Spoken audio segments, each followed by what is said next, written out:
And let everyone in. Good morning, everyone. If you'll just give us a moment, we'll wait for a couple people to join us from the waiting room. Thank you for being with us.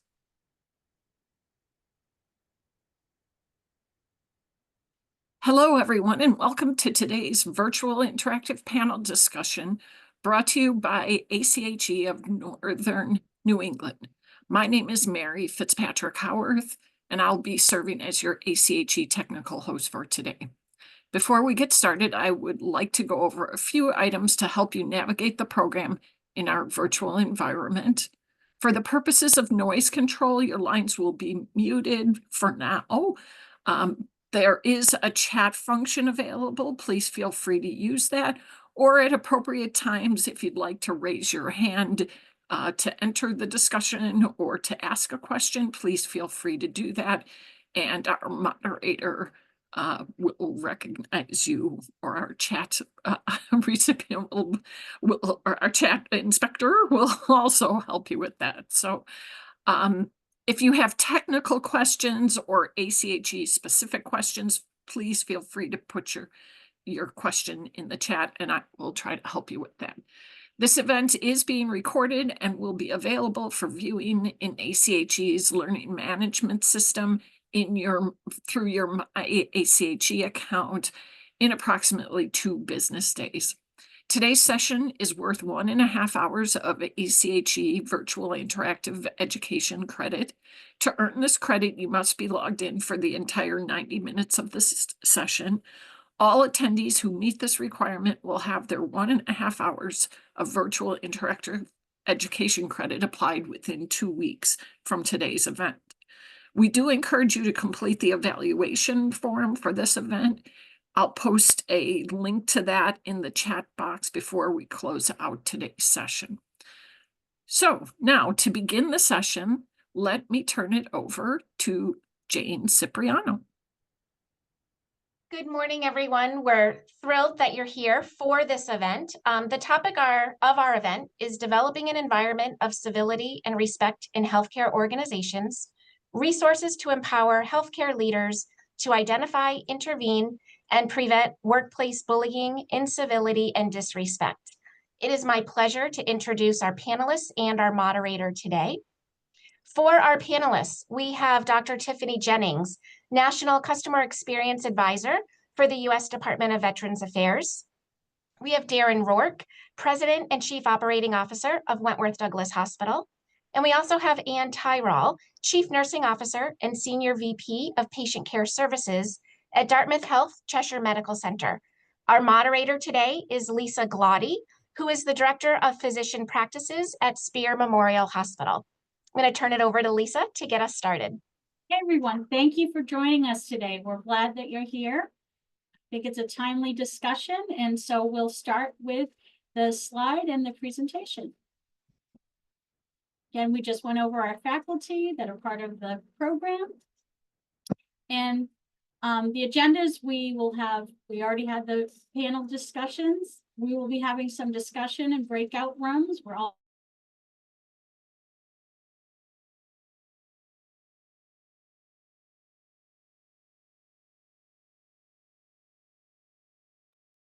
It looks like we've lost Lisa.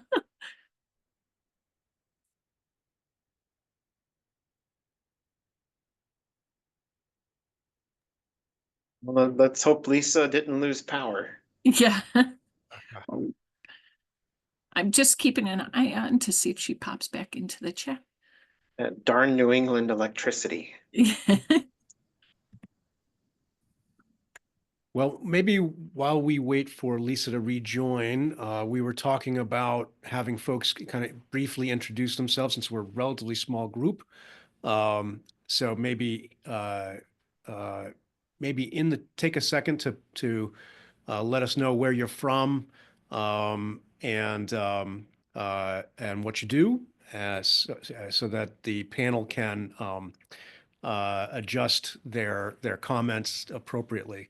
So I'll kind of, or Jane, maybe you want to take charge of that and kind of go do the squares here. Absolutely. So I am going to start actually with Melissa Howard.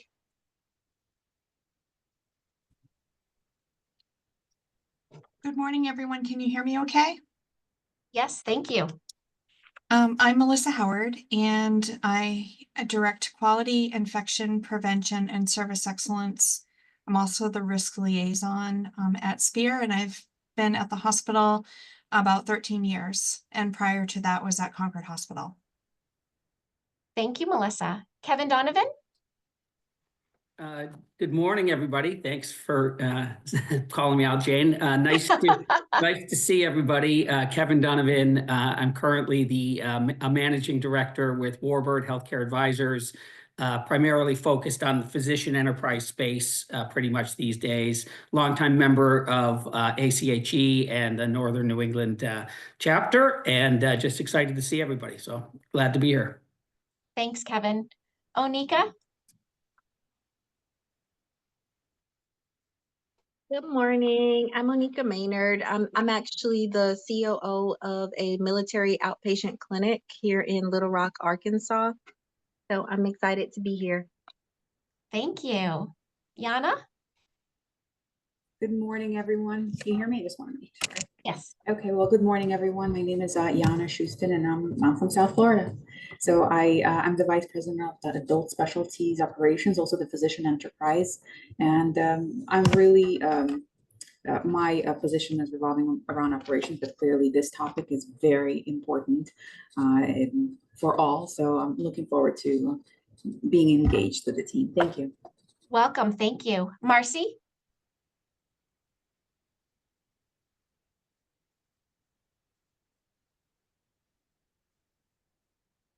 Perhaps some Okay. people can't come up. That's okay. Carly? Hi, sorry, can everyone hear me? Yes, thank you. Perfect, great. My name is Carly Davis. I am actually in transformational management office and performance excellence at Trinity Health, the corporate space. So really looking forward to our conversation today. Thank you. Danny? Hi, my name's Danny. I am the executive, well, I guess I'm the COO because I'm an Army dude for medical recruiting in all of the Southeast right now. But I'm a physical therapist by trade. So traditionally I'm doing like healthcare administration for clinical ancillary services and stuff like that. But this is just a new venture for me. Great. Thank you. Tiffany?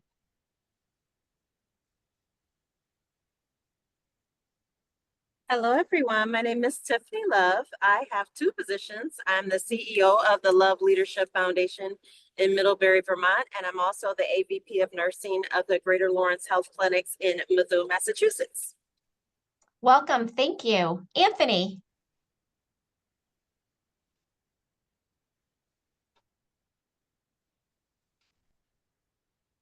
Okay, let's try Kimberly.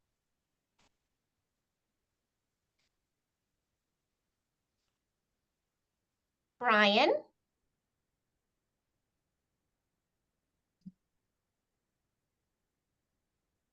Vijan?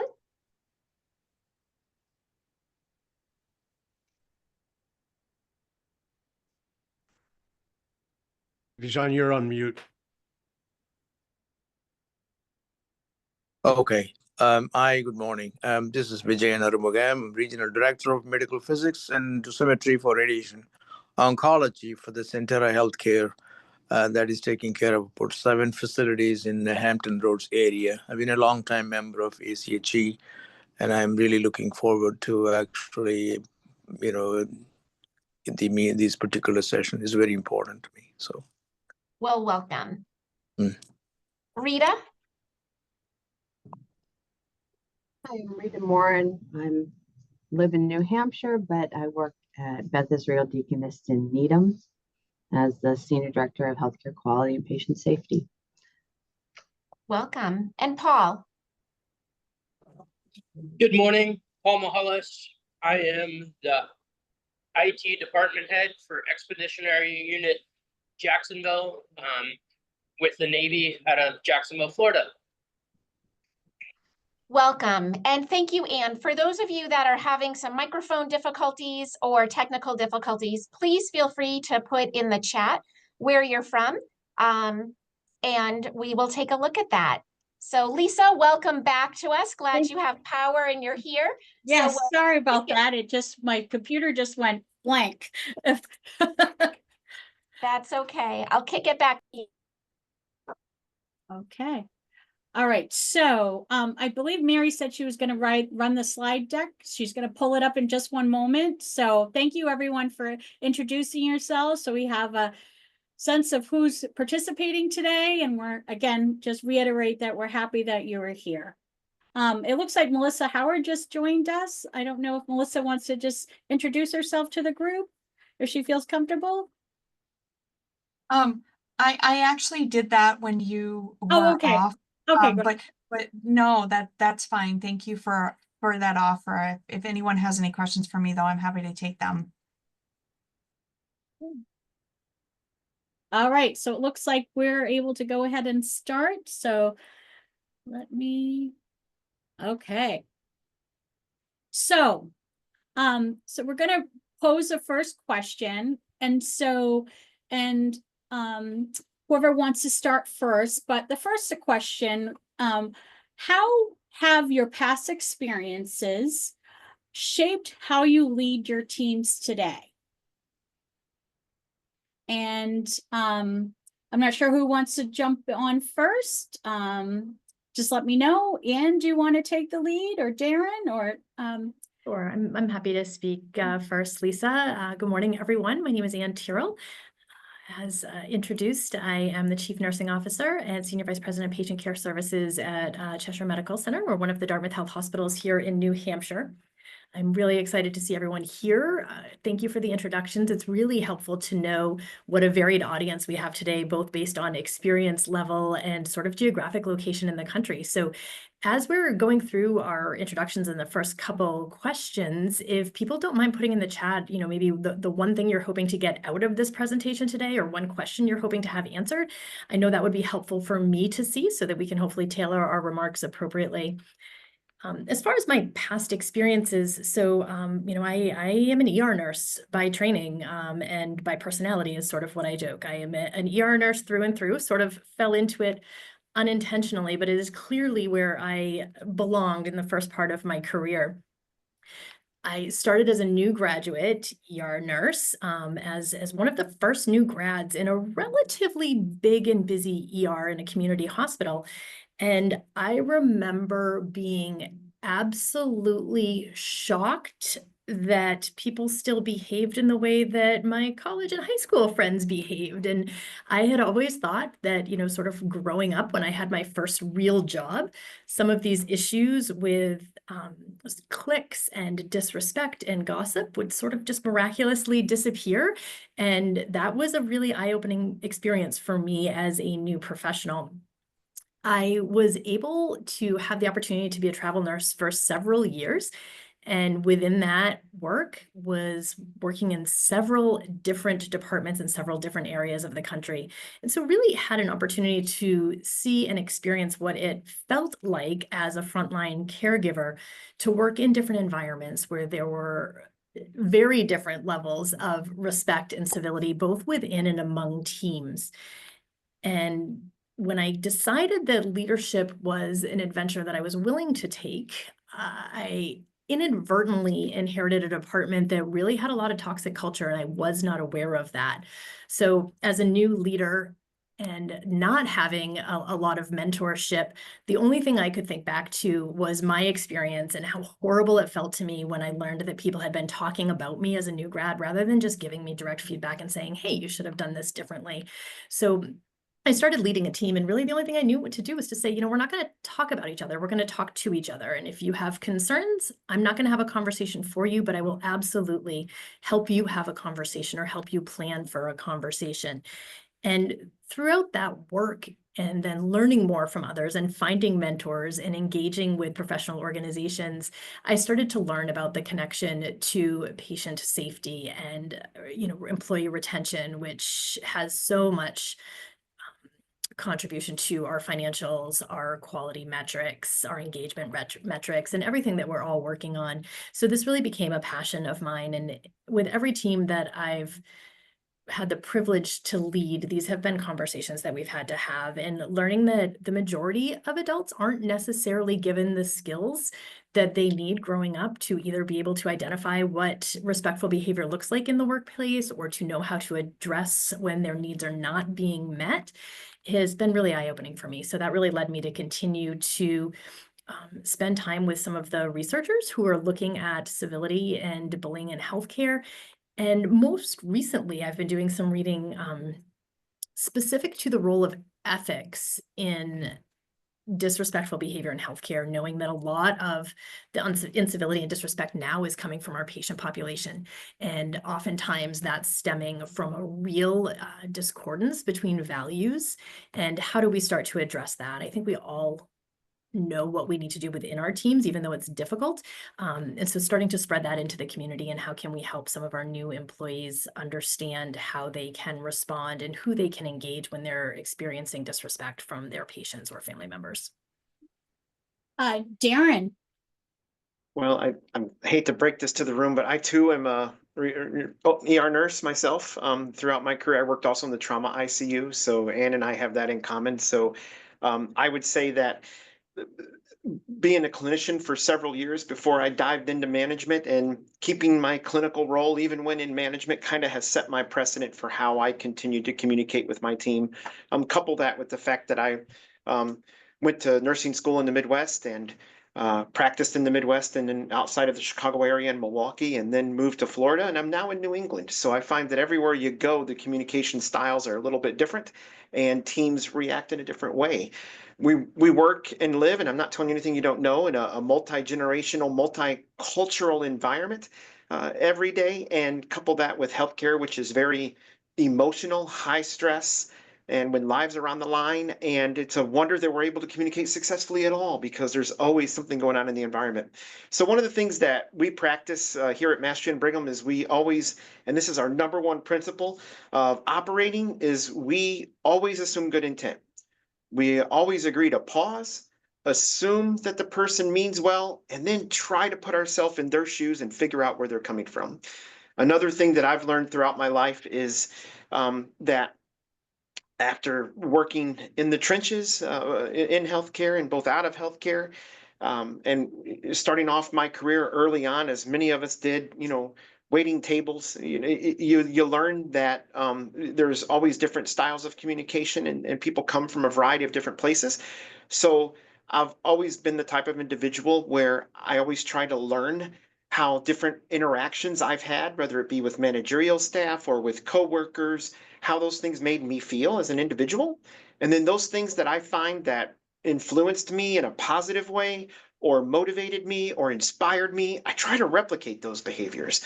If there were behaviors or things that I noticed that kind of failed to do those things, then I try not to mimic that. I try to continue that positive behavior and express positivity regardless of the situation that's going on, and lead our teams toward that. Because at the end of the day, the work we do is sacred. It's a great opportunity to lead clinical teams who make a tremendous impact in people's lives every single day. So I would say I try to use my past experiences as best as I can to guide my communication style and allow me to put myself in the shoes of my clinical teams and remember where I was when communicating with them or with my leaders. Yeah. Dr. Jennings. Yeah, thank you. Just a little additional background about myself. I am with the National Veterans Experience Office in the VA, but my upbringing was through the health administration side, both clinical and administrative operations at level 1 healthcare facilities. And so, whenever I first joined the Veterans Health Administration, I did not have the tools to navigate toxic leaders effectively. And I say toxic because I still haven't found another word that does it justice. I was retaliated against by one CEO when her husband hit on me in front of her at a holiday party. The chief of logistics at another site physically assaulted me while his assistant chief kept watch. And this was because I flagged a nursing equipment issue And there's so much more, so much more. And it really took a toll on my health. And it took me years of working with strong, effective leaders to be able to recover and trust leadership and myself, my own leadership again, because it certainly did impact how I led my team at the time. I am an 6-year Air Force veteran. And so I was fortunate enough to have some really strong, competent leaders during my time in the Air Force. And so I was trying to approach my leadership as a mentorship and helping them grow into their roles. And just found that it was really challenging for me to maintain that consistent support because I was just struggling so much with the leadership that I was working with. And now I really embrace compassionate and collaborative leadership, and I complement this with effective communication. It's a human-centered approach that really feels authentic to me. And I'd also say that my early healthcare leadership experiences really pointed me in the direction of my doctoral interest, which is in organizational change and leadership. I really wanted to understand kind of what are those theories and how can we look at those theories a little bit differently to apply real leadership that's effective for organizations and the people within those organizations. And so, thinking about compassion and collaboration and communication, the research really does indicate that these characteristics represent the strengths for most women, and it shows that they're an essential trait for all healthcare leaders due to their positive impact on organizational performance, down to the patient health outcomes. I also approach leadership now with the coaching mindset. I remain curious, I ask questions, and consequently, I hope that I'm promoting deeper critical thinking in doing so. Jane, does anyone have anything in the chat that we need to address, or are people, do we need to take a pause or? No, we just have a few folks that said someone is an ER nurse too. And I think the overall thought process is that these conversations are very helpful and very timely. So I think we picked a good topic to move forward on. Okay, so the next question, how do you discuss common values and behaviors with your leadership teams to move the expectations downstream?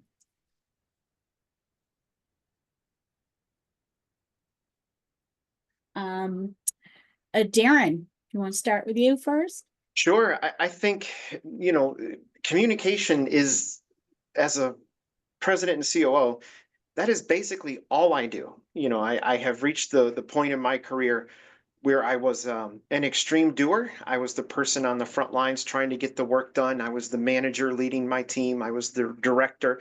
And now, as the president and chief operating officer, I find that my role in the organization is to be the tone setter, the communicator who establishes the goals, sets the goals. And again, I take direction from those above me and then relay that to our team to make sure that we're approaching everything with a patient first centered design and quality number one.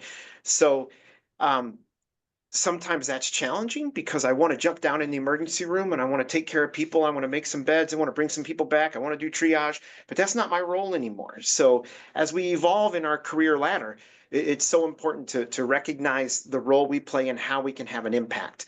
So every day, my communication style is succinct, it's consistent, and the messaging that I deliver has to be that way because it's very repetitive as well, because the message has to be heard and translated. And my mindset is that we get out of bed every single day, we come to work to take great care of people, and there's nothing more important than taking great care of people. We're here to take great care of our community, and that patients first with a patient-centered design is the work that we do, emphasizing quality and encouraging our teams to be about the work of taking care of people every single day. So, I'm trying to answer your question by saying that in different phases of our career, our communication styles are very different. When I was a manager, my job was teaching, helping people understand how the work gets done, leading them to do the work, leading by example. And as our careers progress, we have to use different tools in our toolbox to be able to adapt and lead our teams appropriately.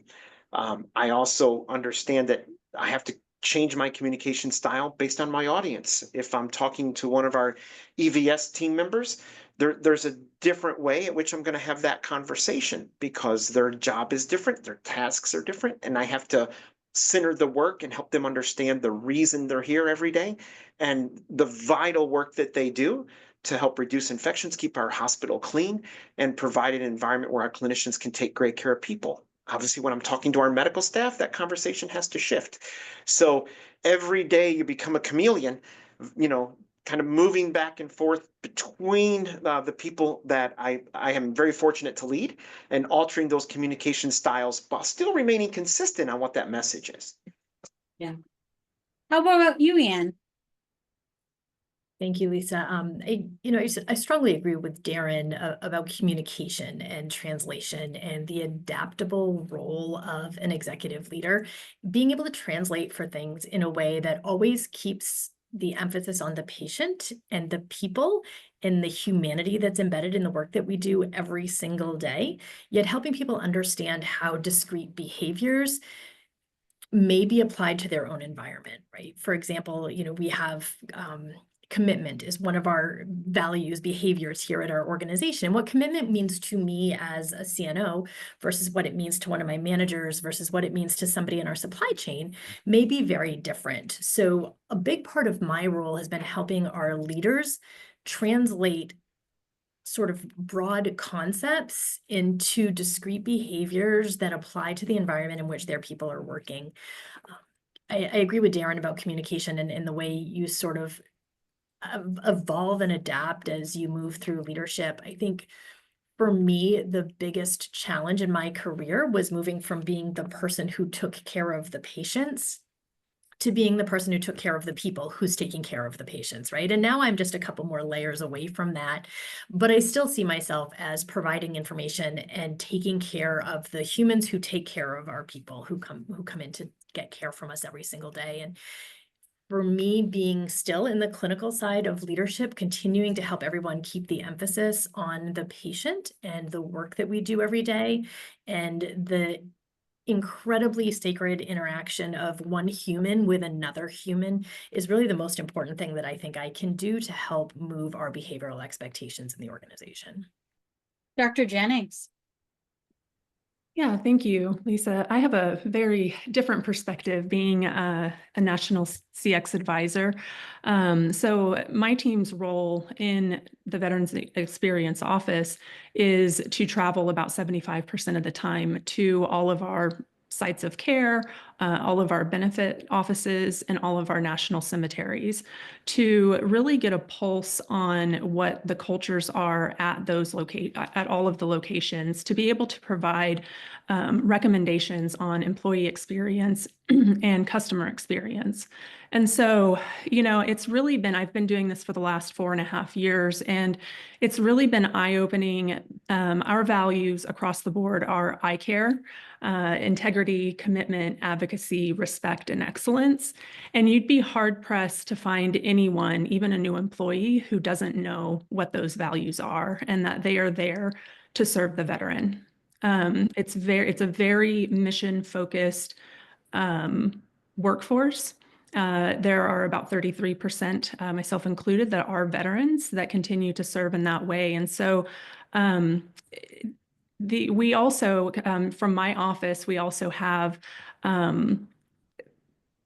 behaviors that go alongside the values. So another acronym, of course, we care. And then we also have a service recovery model as well, which is focused on service recovery behaviors. But I'll save those because I think the breakout groups are more targeted towards that conversation. Okay, so if you don't mind starting off with this next question, Dr. Jennings, how do you handle uncivil or disrespectful behavior when it's witnessed in real time? Yeah, directly and compassionately. I tend to like asking, could you please elaborate on what you mean? Just pointing that mirror back at the person. And I've yet to see someone double down on this approach, because they really do snap back quickly into a level of self-awareness of what they're doing. And they find, and I've found consistently that they find a better way to express themselves and communicate. Anne, how have you handled witnessing civil or uncivil, disrespectful behavior? I agree with Dr. Jennings. I think directly and promptly are very important. Equally important is doing it professionally and with compassion. And I would also say with curiosity, when we see behaviors that we ourselves characterize as uncivil or bad or disrespectful, we already in our heads have a preconceived bias, right? And I think it's important for us to understand what types of behaviors sort of push our own buttons or take our unconscious bias and make them a little more conscious biases as we're addressing that. And if you remain curious, rather than jumping to assumptions and saying this person did this for this reason, it is so easy to create a story in our own heads and think we understand the why behind something. But in my experience, if you ask someone, please help me understand your response, or I noticed that you're yelling, and we specifically name the behavior and then express curiosity. I noticed that you're yelling. Please help me understand what's made you so upset. That people do, to Dr. Jennings' point, really self-correct quickly. I think that's always the most valuable, is if you can help someone self-correct in a compassionate and professional way. Sometimes if that's not an option, or, depending if there's I would say a power differential or a hierarchy in the area, I'm thinking about physician to nurse interactions, or executive to staff member interactions. Sometimes I do think it's incredibly important to publicly and compassionately and professionally make it clear that you're addressing the behavior. Obviously, it's important not to do it in front of others, but to just take someone aside and say, excuse me, can we please go talk about this somewhere more private? In my experience as leaders, we cannot afford to not address disrespectful behavior. I think we could address it well 800 times. And the one time that we are either too tired or too intimidated or just aren't sure how to do it, it sends the message that we're not willing to, or that we don't care about this within our healthcare environment.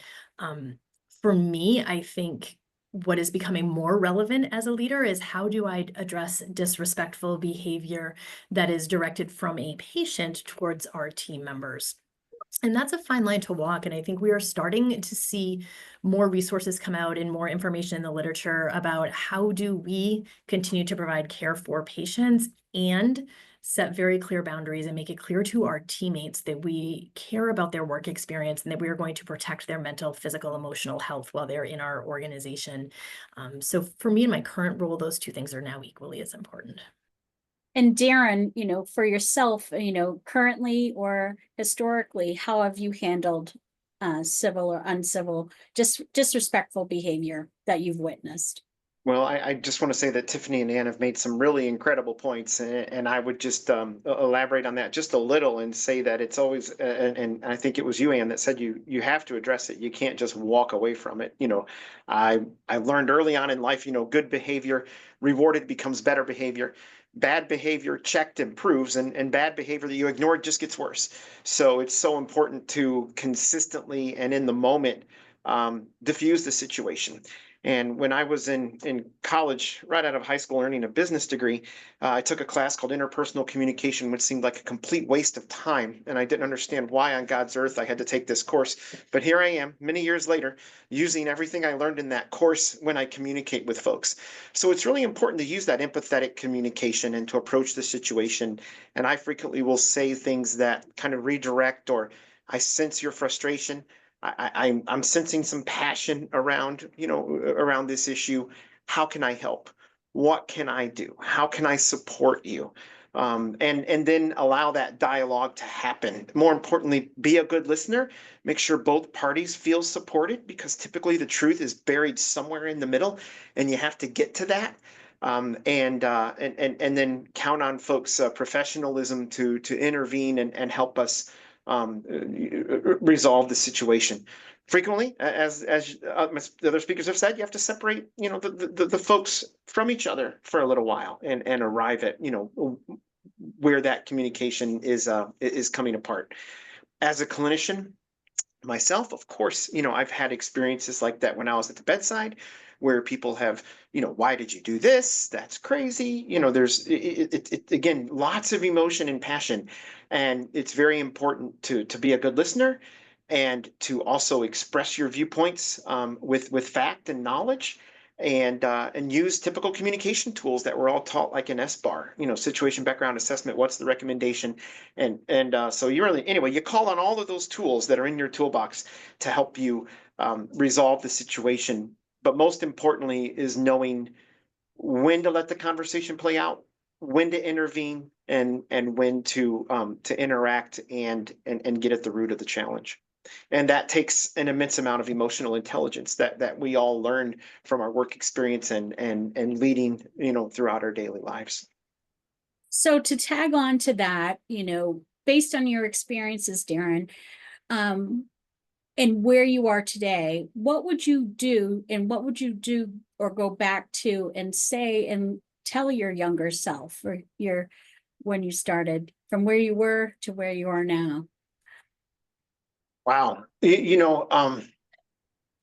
I would say that when I was working as a technician in the emergency room and I was going to nursing school, if you would have told me or anybody I worked with that I was someday going to be a hospital president, they, number one, wouldn't have believed you. They would have laughed hysterically, and because I was a much different person then, right? Very passionate about what I did. I've always had an immense amount of passion. And a board chair that I once had said, look, your passion is great. Keep the passion. It's hard to add passion. It's easy to back up on passion. So throughout my career in caring for patients, that passion sometimes has gotten the best of me because I'm the one in the room that won't give up. That's always been me. There's no opportunity to ever stop doing CPR, and sometimes, folks have had to come alongside me and say, you've done it, Darren. This is great. We've done all we can do. And that's my mentality, because I always want to be successful. I always want to give everyone a fighting chance. And I would say that that throughout my career, that's always been my motivation. And I would go back to my earlier self and say, your passion is strong. Your passion is great. Use it to your advantage in the right places and know when to add it and when to take it back, because that's vital to being successful. Because sometimes what happens, and I'm going to self-disclose quite a bit here, is that passion, sometimes, I guess, the tone of my voice changes, like it probably did just now. And then that creates another perception amongst my team. So I have to back it up. And those are the things that we as leaders learn every single day. And being self-aware of how we're perceived, how we're portrayed, is so important. So I would go back to my earlier self in synopsis and say, Darren, spend some time learning the passion, which is a great thing, but know when to use it and when to pull it back. And I think those are some things that I wish I would have learned earlier in life. How about you, Anne? Gosh, Darren, that's so true around passion. And, Lisa, this is such a great question, because boy, it is a very long list of things I wish I could go back and tell my former self, especially when I started as a new leader. My current supervisor now, uses the term to don'ts. And I realized that early on in my career, I learned a lot more to don'ts than I did to do's. I think if I had to summarize sort of the top few takeaways for me, number one, I wish I could go back and tell my former self that clinical skills are not the only thing that's important in healthcare, right? I was the very ambitious new ER nurse, and I was the one who was complaining about the people across the hall who were slow, but who were probably exceptionally kind to their patients and probably had a level of emotional intelligence and connection that I did not even understand existed until I'd had about 3 years of experience.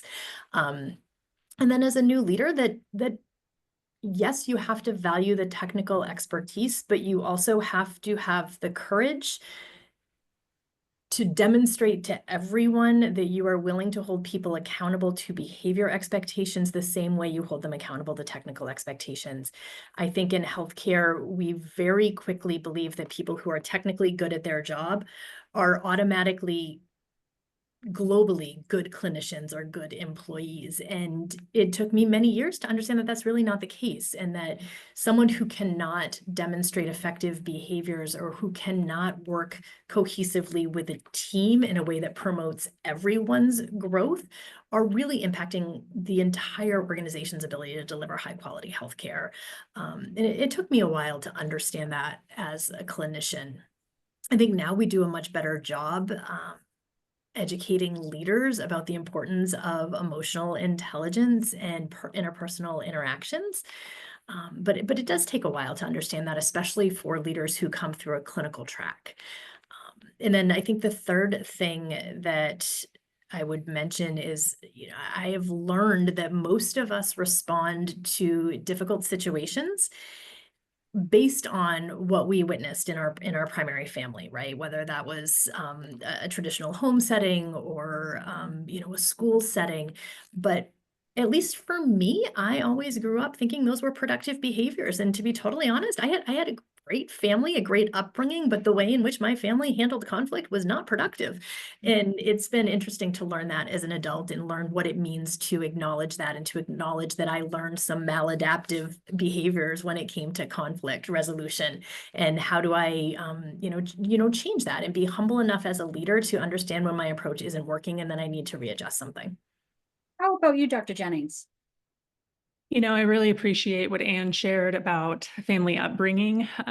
Without getting too into it, for years, I felt like I was really highly self-aware, how people perceive me and how I presented myself. And what I realized at one point a few years ago is that I was actually more aware of everyone else around me and their emotions, and how I could manage them to not be, on their bad side, or, to stay in their good graces. And so, so to manage myself in that way. And so that's really been a paradigm shift for me, in being able to set healthy boundaries, and, even saying, thank you for the offer, but not right now, because I can't, I just don't have the bandwidth.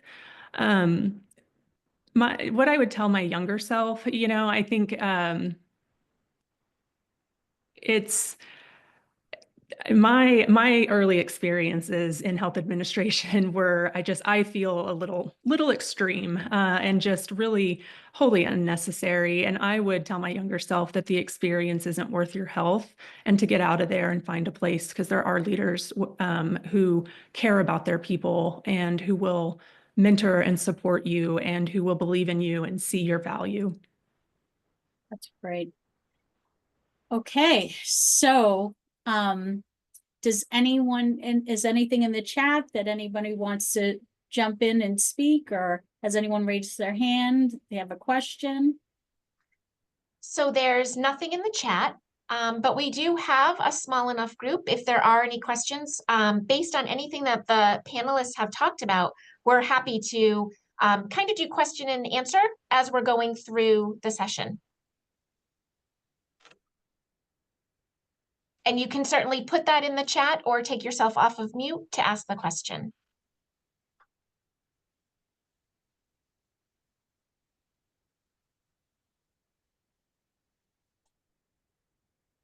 So I guess I have one. Based on this last question and what you would tell your younger self, Dr. Jennings, it was very refreshing and important, I think, to hear that you would tell your younger self, your health is more important.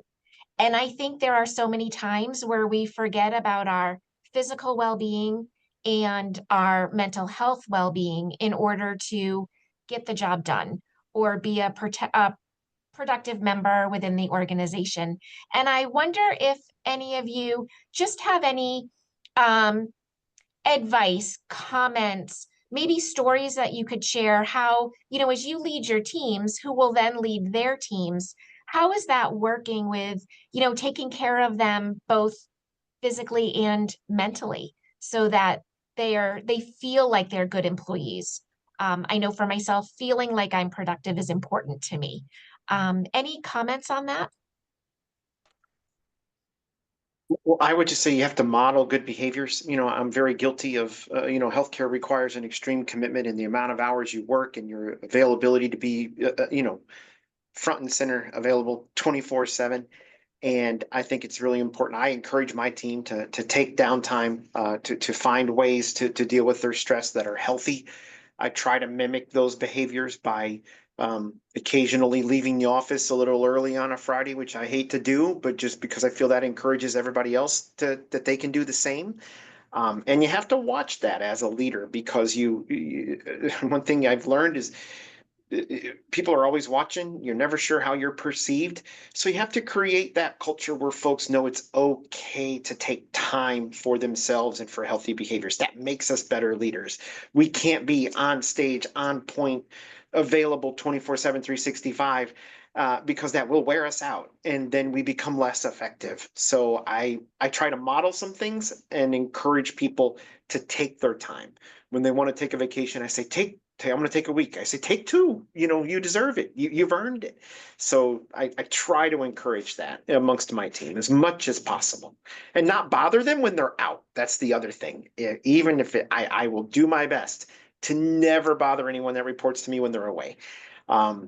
Even if I end up having to make it up as I go along, but I think I, as a leader, have to demonstrate that their away time is valued. Yeah. It looks like we have a couple people that raised their hands. Yes, let's start with Tiffany. Hello, everybody.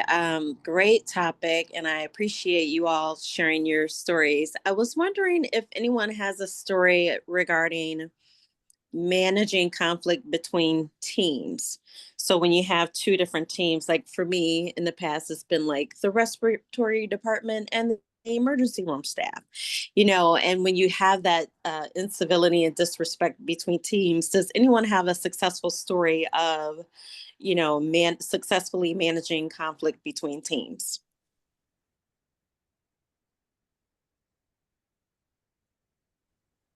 I actually have a recent example that I could share, Tiffany. So the organization in which I currently work has been going through an engagement sort of turnaround and transformation, both with employee engagement as well as patient experience. And as we've done a lot of work developing our leaders and helping them understand how they can better support their team members, what we're finding in more recent engagement scores is a lot of data that points to my team is great, everybody else, not so much, right? We're doing a great job. I love the people I work with, but those guys over there, not really sure.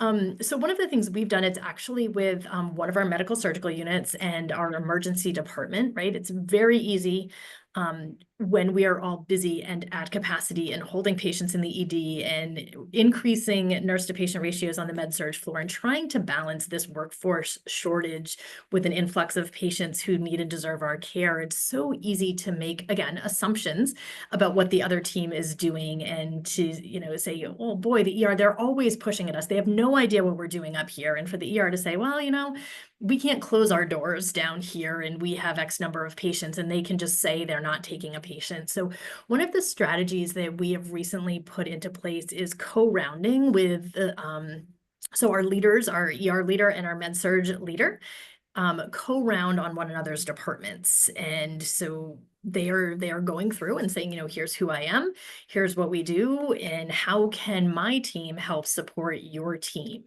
And we are finding, not only is that great for relationships, but we are getting so much valuable information about the little tiny things that we can fix that are really creating these process issues that are causing disruption to the team relationships. So that's been really helpful. And then the other thing we've done is that we've had our charge nurses do a lot of shadowing. I think it is so important, again, for people not to make assumptions about what other teams do, but actually to get in there and to see it. So all of our charge nurses on nights especially have spent time in the lab with our lab techs, seeing what they do, what their process looks like, so they can really understand when there happens to be a delay, and they can speak to their team and say, this is what's going on. Let's support our coworkers. How can we help?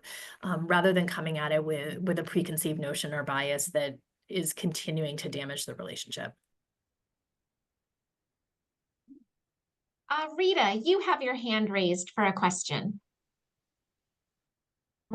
Yes. So one of the things you were talking about with the disrespect is the reframing, and that assumption that that someone is always doing their best, or not. They're coming at it with a positive a positive attitude, not a negative attitude towards you necessarily.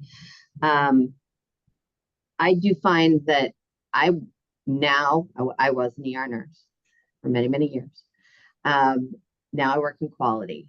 And I get a lot of people who say very negative things about the person who's coming around and saying, no, you have to shut the door. No, you can't leave that open. No, you can't just go in and unlock the door and let anybody in. All of those little things.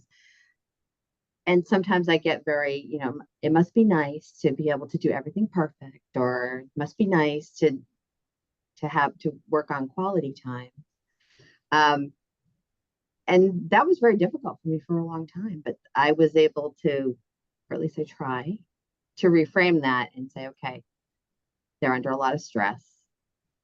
They've got a lot going on. And trying not to take it as it's not a reaction to me. It's really about the reaction to their environment that they're in right now. And that has been very helpful. And I just had a comment about the overwork. A lot of people who overwork, and I was like this for a long time, because that was my that was my identity. Everything was, I'm a nurse.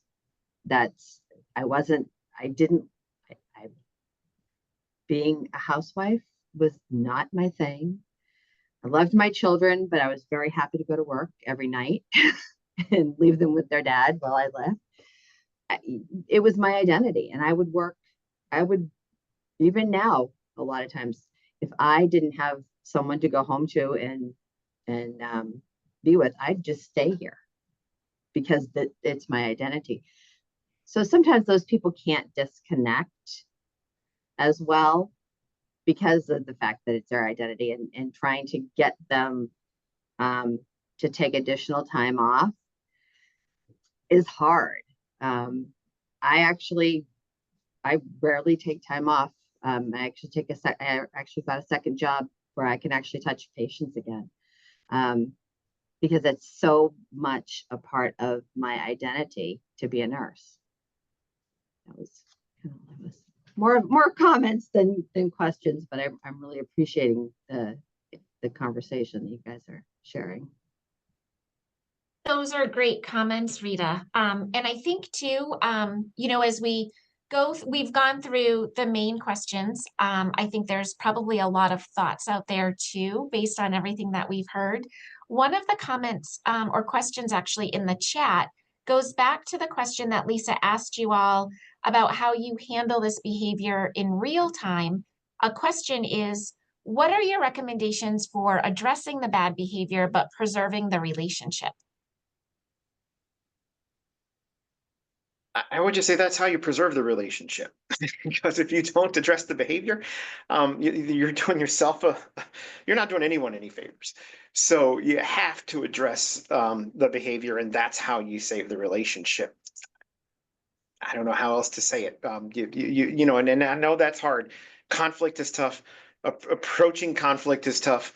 And that is the hardest thing is for any of us as humans, because we tend to be very conflict avoidance types of individuals. At least most of us are, and so we certainly have to learn when to step in. But I think that's key to preserving the relationship, because you will be respected later as long as you approach it with respect. You get into it what you put in, right? So. I strongly agree with Darren. It's not an option, and it is the way you preserve relationships. In my career, it has taken me a little while to be able to define in my own mind the difference between nice and kind. I have worked in a lot of cultures that I would describe as nice, but they were so quote unquote nice that they did not address bad behavior. And that's actually not a kind approach, because most of the time when people are behaving badly, they're not intending to, or they don't understand the impact of their behavior. So true kindness is giving people feedback in a way that acknowledges you believe in them, that you believe they have the ability to change their behaviors, and you believe that they have good intention. So for me, it's remembering that giving feedback and being clear is kind. It does build relationships. And then just from a very tactical perspective, I will often start conversations just by calling that out and say, listen, I'm in a little bit of a tough situation. I know this is going to be hard for you to hear. I have some behaviors I want to talk to you about, but it is most important to me that we preserve this relationship and that we leave this conversation stronger than we were. And that's why I want to have the conversation. I think new leaders especially sometimes really don't feel like they can be that transparent with people. And in my experience, telling the people at the beginning of the conversation that my focus is making sure that we have the best possible environment here for our patients and our staff, and I really want to use this opportunity for us to understand one another better, has been really successful.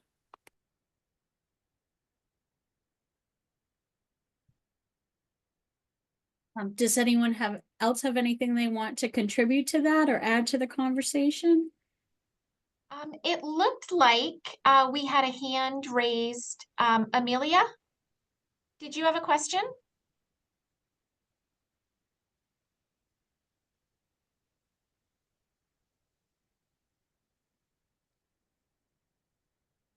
Okay, maybe not. I could have just seen an emoji because there's been a few thumbs up flying around. So thank you for that, Lisa. I think we can move on.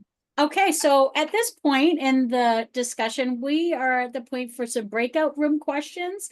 And so I'll just go through the questions and then we can break out into the individual groups and have you guys speak within your groups, and then we'll come back and then we'll share.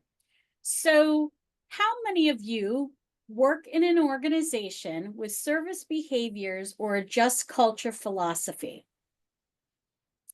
And maybe not official, but do you have that in place? And how many of your organizations hold importance in service behaviors and hold staff accountable? And would you like to share one or more of your organization's service behaviors? So at this time, we'll have our technical advisor break you out into the individual sessions, and then you guys can go through these questions and share and take it from there. Lisa, will you put those questions in the chat? Yes. Okay, thank you. Yes. Lisa, I can do that for you if that's easier. That would be easier. Yes, thank you. Okay, sure.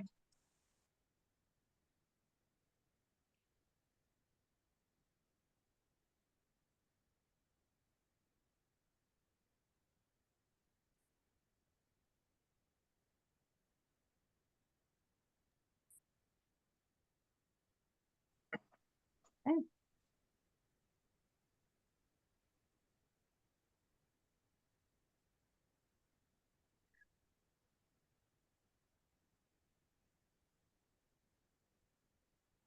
Okay.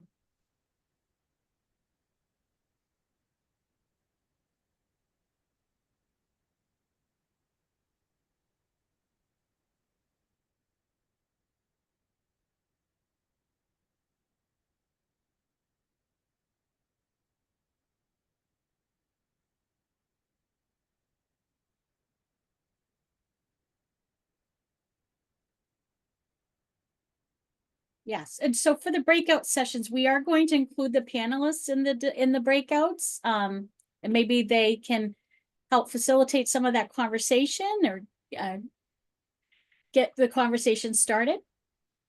And I'm going to actually join a room as well.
Marcy, are you okay to join a room? Paul?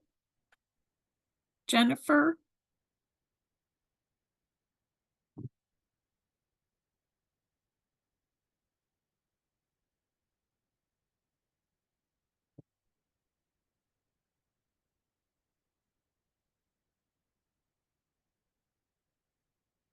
Marcy and Jennifer, can you join your room?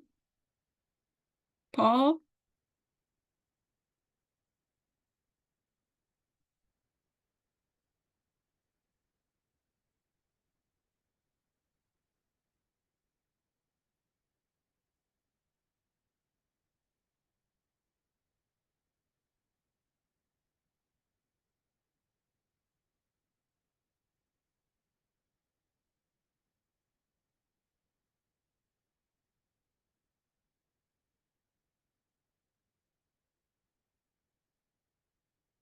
Mary, do you see Lisa having dropped out?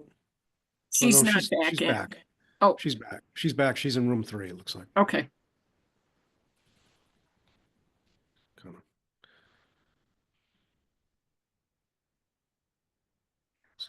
Four.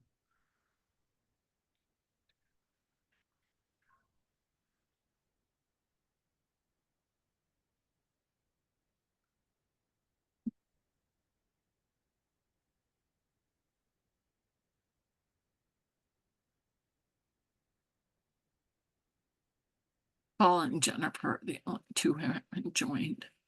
All right.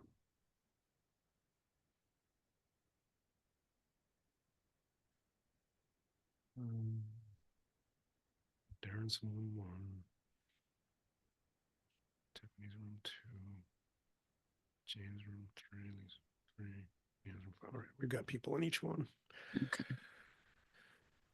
Did Lisa say how long they were going to do the breakouts for? I wasn't in on the planning actually, so I don't know. She did not. You know what? Let me just send her Yeah. if I can. Mm-mm.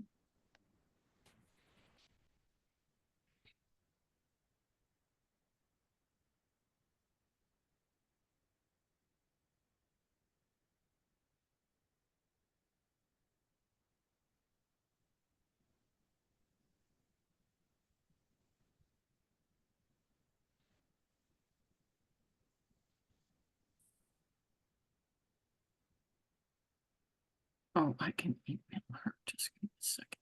It's like, because she's in a breakout room, I can't.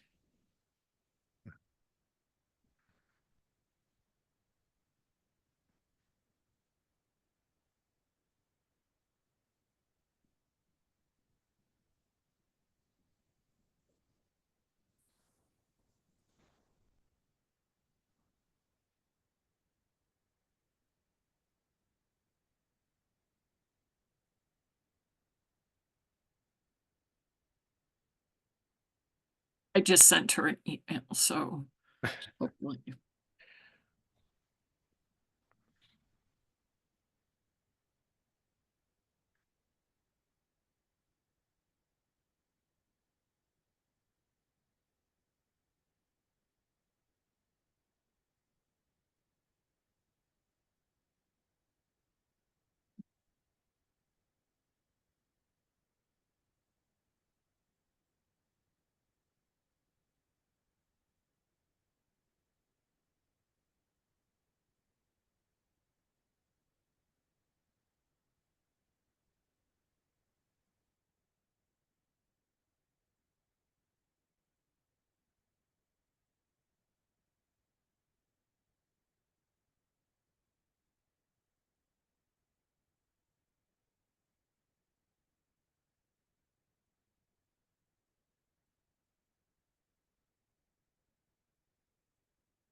just giving everybody a few minutes to get back into the main session. So hopefully you had very productive discussions, and I'm sure you have.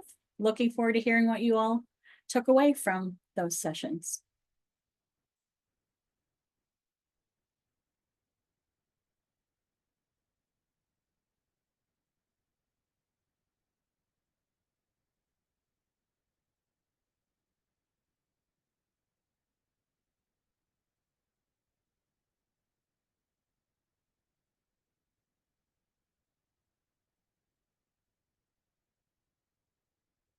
Okay.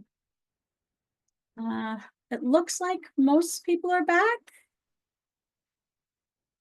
Okay. So I guess my ask would be from each of the groups, if everyone would be willing to address sort of what you talked about in your sessions for each of the questions, and if people would be willing to share. You know, I was in group one, so I would just say that our group was progressing. Some folks were definitely immersed in the culture of safety. Others were on the road, you know, such as Melissa. Amelia, you know, running urgent care centers, had to start with a brand new playbook to get her team there. Danny lives in a very bureaucratic environment, so it's a little different when the information is coming, you know, top down. And I'm looking on the screen, we're on Carly, and Carly's organization is on the road. So I think what's refreshing is that everyone certainly understands what a just culture is, and it's a journey for all of us, and we're on that path. And I don't know if anyone from my group wants to fact check me or comment, but we welcome you to speak in front of the group and let us know. Darren, it's Melissa. I think you did a great job with that. I think I was struck by the conversation too, just in general of all of the different components of just culture, all of the moving pieces that need to come together to really create that. So really great thoughts and ideas from the entire group.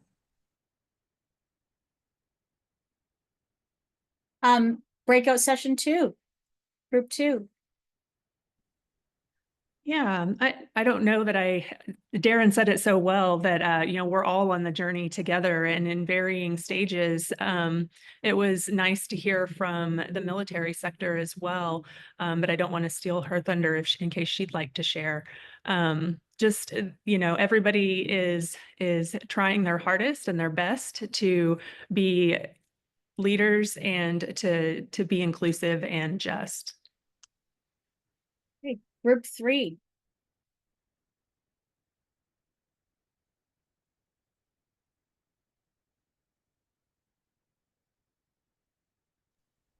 Oh, Lisa, I think that was our group. That was our group, yes. Our group. So and Darren, you said it so eloquently, and I'm not that eloquent. I do think that we all have a lot of the same themes. Everyone is kind of approaching this from a different standpoint. And I'll be transparent and share with the larger group. You know, I've worked for organizations where we didn't really have service behaviors or a just culture philosophy. And it's very different working in a different organization that does and really holds a lot of importance to that and holds accountability to that. So trying to navigate the differences. We heard a little bit about mentorship and within each person's organizations, what they're doing to make a difference. And I think the word journey really makes the most sense. It's not something that happens overnight. Everybody's working toward the common goal. But I would like to offer to our group, those that were in attendance, if they want to share anything specific that they might have shared in the small group.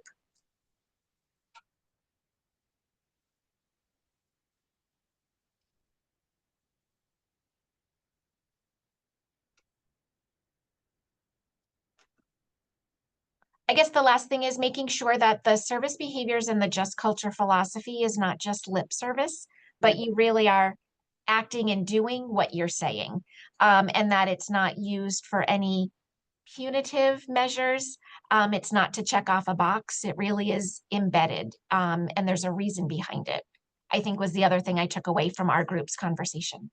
And I'll sort of echo what Jane said. I think it's not just checking off the box, you know, the embracing the new you know, the new thing, just because it's what everyone else is doing. It's really stepping back and taking a look at where you're at and where you want to be. And again, that journey, how are we going to get to that journey and getting everybody else and getting everyone participating in that journey and listening and taking stock and reflecting and adjusting, because it's not going to be a one size fits all. I guess that would be my point to it. And I think we had some really great discussions. Group 4, was there group 4? There was, Lisa. That was my group.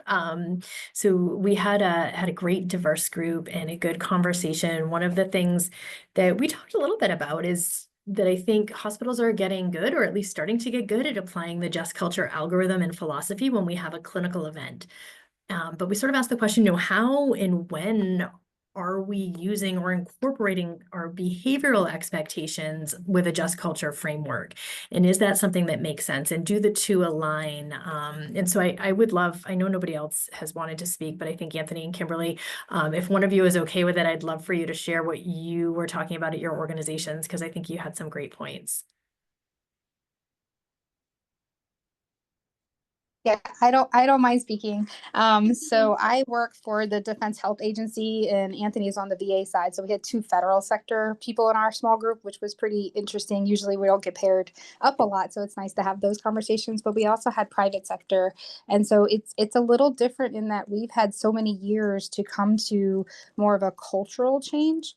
Within the military and federal sectors, that we may be a little bit further along. Plus, we also have, that chain of command, and we're very much used to kind of following that algorithm or following a way forward. And so when the top says this is what we're doing, it's a little bit easier for us to all change and say this is how we're going to follow it.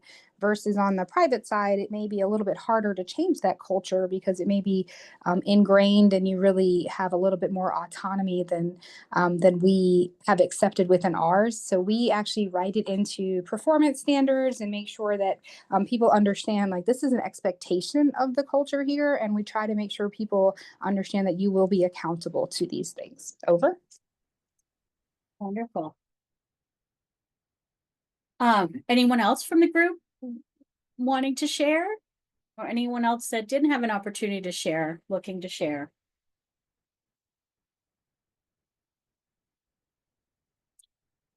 Okay, so oh, Kim. Okay. Mary is going to first of all, I just want to say thank you to everyone. I think this was a very engaging discussion. And I think it was very eye-opening and interesting to hear from each of your perspectives. And so I thoroughly appreciate everyone's willingness to share. Mary. Thanks so much, Lisa.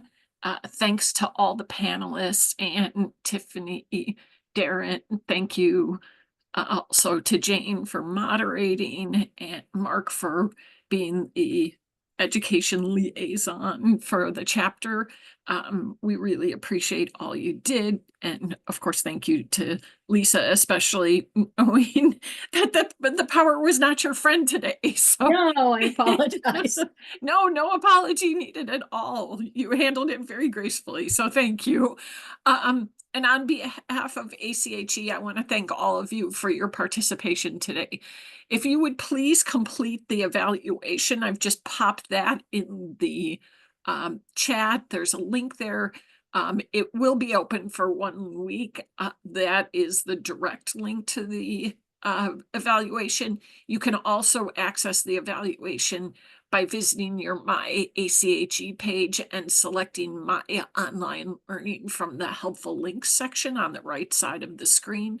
And then from there, you click on Access My Courses, which will bring you to the Learning Management System where you can complete your evaluation.